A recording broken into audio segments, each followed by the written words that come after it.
Happy Halloween, my little Rays.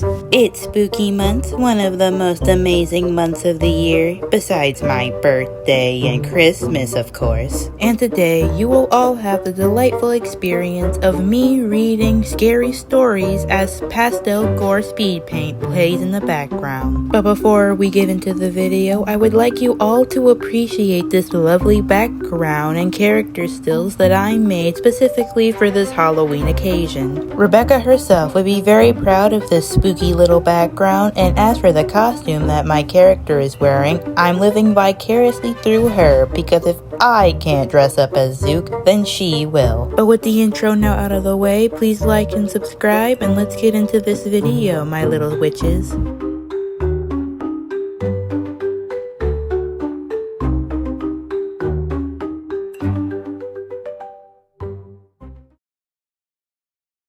Today is my birthday. It's my favorite day of the year. When I was younger, my mother used to wake me up with breakfast in bed. All of my favorites, bacon, eggs, and French toast. All for me, all for my birthday. My mother was a wonderful cook. She had such a gift in the kitchen. I hoped I might find a woman like her one day. One gifted with skill in the kitchen, so that my birthday could continue to be the best day ever. Today is my birthday, and there is no breakfast in bed for me. A shame, really, but I expected it. When I was younger, my mother used to bake me a cake, a specific kind. A lush, delicious chocolate cake that melted in my mouth. The buttercream frosting whipped to perfection. I often dreamed that I would find a woman that would bake a cake as good as my mother. Today is my birthday, and I am sitting at the dining room table. I can hear shuffling from the other room, quiet sobs. I wish she wouldn't cry like that, but I dare not speak that wish aloud. I also shouldn't waste it. After all, I only get one wish on my birthday. And it's been the same every year. Today is my birthday, and my mother shuffles herself from the kitchen finally. She slowed down in her old age, the flesh peeling from her body, bones starting to show as the decay eats away at her every year. Her face is mummified to her skull, eyes sunken and so deep they may as well not even be there. Her frail, bony fingers are wrapped around the tray with the beautiful chocolate cake covered in perfectly whipped buttercream frosting. There are now 48 candles in the cake. The sight of them covering most of it makes me chuckle. Could I really be so old? Today is my birthday, and as my mother sets down the cake, another clump of hair falls from her head, along with a piece of rotting flesh. I used to be disgusted by the rotting smell that came from her body, but now I've gotten used to it. It's like a part of her, a part of my birthday. I wait patiently for her to start singing as sadness in those half-gone eyes tells me she knows what I'm waiting for. Her voice is hardly a whisper as she begins to mumble out the words between broken and rotting teeth. Her tongue is shriveled, making some of the words even harder to say mouth so dry. I swear I hear the gums cracking. Today is my birthday, and as my mother finishes my birthday song, she looks at me with that pleading expression she's had since she's died, or at least since she should have died.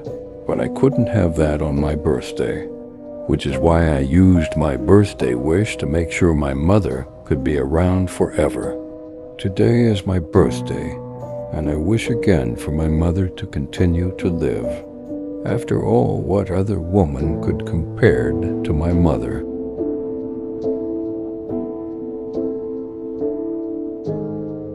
I was so happy when my wife said that she was pregnant with my child.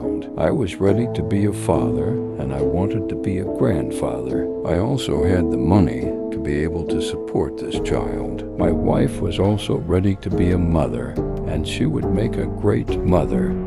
In our relationship, it was ready to evolve to motherhood and fatherhood. And family was the next thing. A family would really make things good. And all relationships evolves to having a family. Recently, things have seemed pointless, and now a child will bring more purpose to my life. I am grateful because a lot of relationships don't evolve to the family part. Most relationships don't have money, or they just don't feel ready. Our relationship has, and I even have the time to be a father. As we got ready for the child and we made the baby room and got all the baby clothes, things were really coming back home now with us becoming a family. Normality has gone out the window and a new normal is coming in now. Then when I was in the labor room and the baby came out, I couldn't believe it. I couldn't believe that it was Death's baby and she cheated on me with Death. The baby came out not being alive. How could she have done this to me and for everything we have done? It was so humiliating, and we buried the baby, and nobody was talking about what my wife did. Then I had to confront her, and she promised that it was my baby and not Death's. I believed her as it was so sincere. Then one day I saw her going somewhere outside when she should have been at work. She went to some old building and down some cellars. In this cellar were male dead bodies who had just been recently pronounced dead. There were other women there as well, and they all reproduced with the dead male bodies. After a couple of days, she told me we were pregnant with a child again. I confronted her, and she didn't try to lie or make up excuses for what she had done. She simply said, "Death deserves children," and she broke a few things around the house. Death reproduces through dead males. It was disgusting, and we broke it off there and went our own way. I don't know what she is doing now, but when I opened my eyes this morning, I was in some morgue. I realized that I was dead, and my wife was there, and she said, "Death is going to reproduce through you." She told me as she gave me a devilish smile.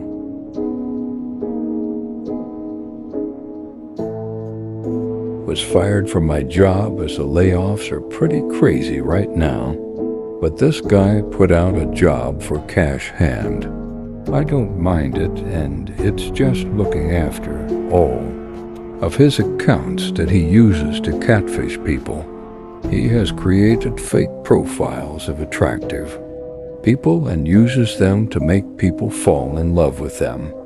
He uses these attractive fake profiles to lure people to send him money for fake accidents. And he has been doing it for so long. This guy has been keeping this up for many years, and it's hard to keep up this many profiles. The amount of made-up stories and scenarios. Usually a relationship with these profiles lasts about 2 to 3 months until the person has had enough. But by then he has rinsed them. He then goes on to another person. And now it is my job to go find new people to fall in love with these fake profiles. I was up for it, and it relatively quite easy to get people to fall in love with these attractive fake profiles. I would say things like that. We need to speak to each other online for about a year. I would create fake AI pictures and videos to keep the individual happy. Then I would create scenarios where the fake attractive person will be in need of lots of money, and the person in love gives it. Love is a poison. Now some of these fake profiles are fake and made by AI, but some of these fake profiles are actually real people whose images we are secretly using. It's actually the best job I have ever had, and I don't want to go back into the corporate world. Then I go home and I go speak with someone who I have actually met online. I have fallen in love with this woman, but they haven't sending much messages. Maybe about one message a day since I started this new job, while before it was many messages a day, and I started to become angry at the lack of messages. Then I actually saw the woman out onto the street, and I tried calling out to her. She started to run, and I started chasing her. She claimed that she didn't know me, and I talked back saying that I had given her money, lots of money. So she took me back to her flat, and I was astonished by how disgusting it was. She was practicing witchcraft, and then she started floating in the air and said to me, "I have never known you or been in any kind of relationship to you, but I am desperate for a new heart." I had a deodorant and a lighter in my pocket, which I bought from the shop, before I spotted her on the road. I lit her on fire, and she was literally dust. Then something hit me. One of the fake profile my employer uses is an image of this witch. Even I didn't notice it, and I essentially catfished myself.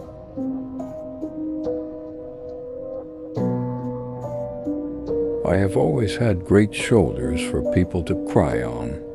It's always been like that. And ever since I was at school, fully grown adults would want to cry on my shoulders as well. There is something about my shoulders which just makes everyone want to cry on. It was very traumatizing for me as a young person to have these fully grown adults crying on my shoulders. I couldn't understand it, and I even had to go through life with my parents crying on my shoulders. I have been told that I have very good shoulders to cry on, and I don't really see it. I mean, they are just like any other shoulders in the world. I even get strangers come up to me wanting to cry on my shoulders, and it was annoying. For majority of my life, my shoulders have been a source of pain for me. Then when I lost my job, I suddenly realized that I had another potential source of income. Instead of resisting what my shoulders seemed to offer, I decided to offer people my shoulders to cry on. I go online to put pictures of my shoulders, and it got huge visibility. So many people wanted to cry on my shoulders, so I found a place and I started charging an hourly rate. People came in droves to cry on my shoulders, and the money was really coming in. I will admit that it was tiring to have loads of people coming in to cry on my shoulders. I always did wonder why people loved to cry on my shoulders, and I also wondered what made my shoulders more special than others. I have no idea, and I guess it's just one of those things. I never thought of having a business of my own, but here we go. Then there were those who wouldn't accept that their time had ran out, and they still wanted to cry on my shoulders. Then I started to have a stalker, and it was a woman. She kept sending me letters of how she was going to chop off my shoulders so that she could cry on them all day long. I ignored it, but then one day it felt like there was something heavy on my shoulders. I didn't know what it was, but I felt the weight of all those problems that people had cried on my shoulders. One day the weight on my shoulders were so heavy that I couldn't get up. The weight of all those emotional and psychological problems from people crying on my shoulders had become too much. Then that female stalker somehow broke the lock and entered the room. She had a large machete in her hands. "Your shoulders are so beautiful," she spoke to my shoulders.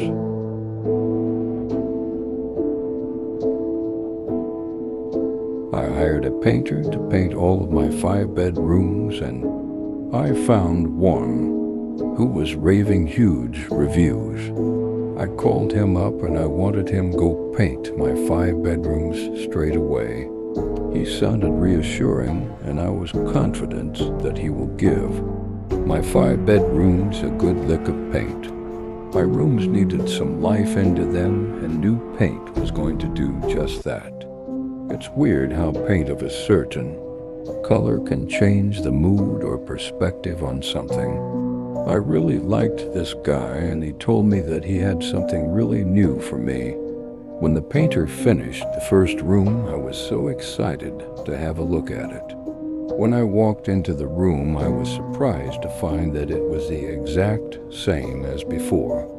The painter didn't do anything, but the painter reassured me that he used a color which my brains can't perceive, and so it looks like he hadn't painted over anything. He looked so clean himself, and this supposed color that we cannot perceive. It's like a smell or a sound that we cannot perceive, but it's still present. This was amazing, and I paid him double for it.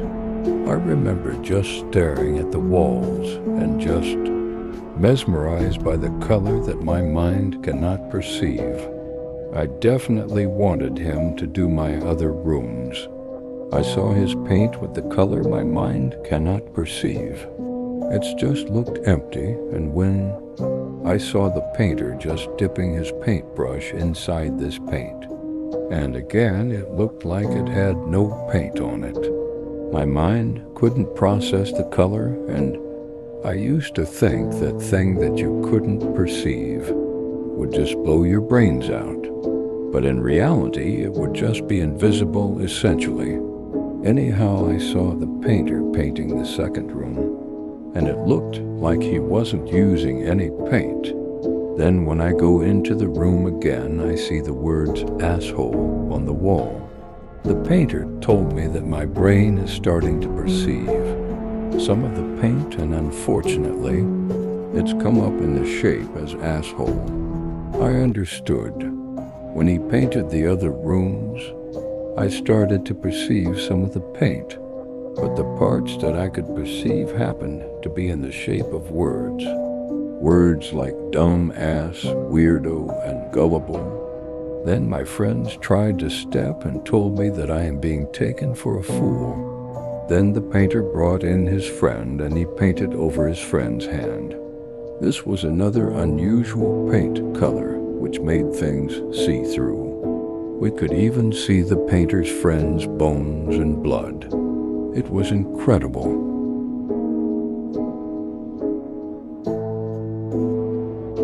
When I see someone enjoying the creative works of abusers, I become angry at them.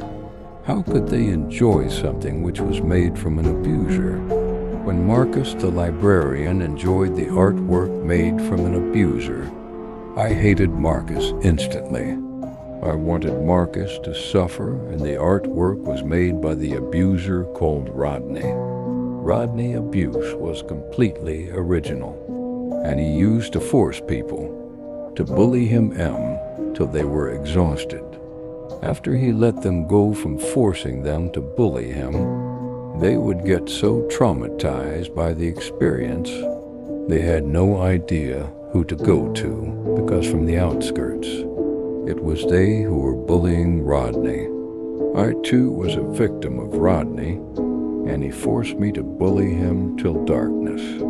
I had no idea who to tell.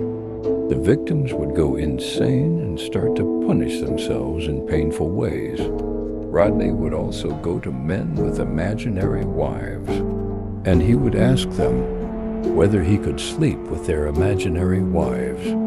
He would then laugh at them and say, "I did nothing harmful because your wives are imaginary." And the men with imaginary wives would give themselves brain damage to destroy their imaginary minds. I followed Marcus, who enjoyed the painting from the abuser Rodney. I grabbed him and I stabbed him. It was quick and silent, and he lost his breath. I called him all sorts of names for liking such creative works from Rodney. Marcus, in a pool of his own blood, claimed to now know who even painted the painting. It doesn't matter, because to enjoy anything made by an abuser means that there is some of that abuser in them. So they must be stopped at all costs, and I am doing the world a favor. Then a police officer who is well loved by the community. He actually enjoyed a novel written by the abuser called Rodney. I had flashback of Rodney forcing me to bully him. When I wanted to stop bullying him, he would just scream at me to keep bullying him. He was scary. I confronted the police officer for liking such work, but he claimed just because he enjoyed something made by an abusive person, then it doesn't make themselves abusive. I just shot him in the head and walked away. When I got home, I got a cake delivery and I was starving.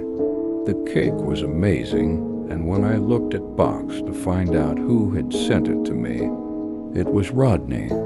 He had made the cake himself.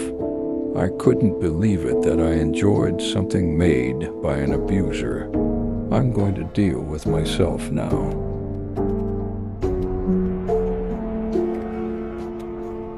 Ooh, what a scary bunch of tales that I found and shared with you all. I hope you all liked today's video, and I hope that I will see you all in the next video. Happy Halloween, my little witches!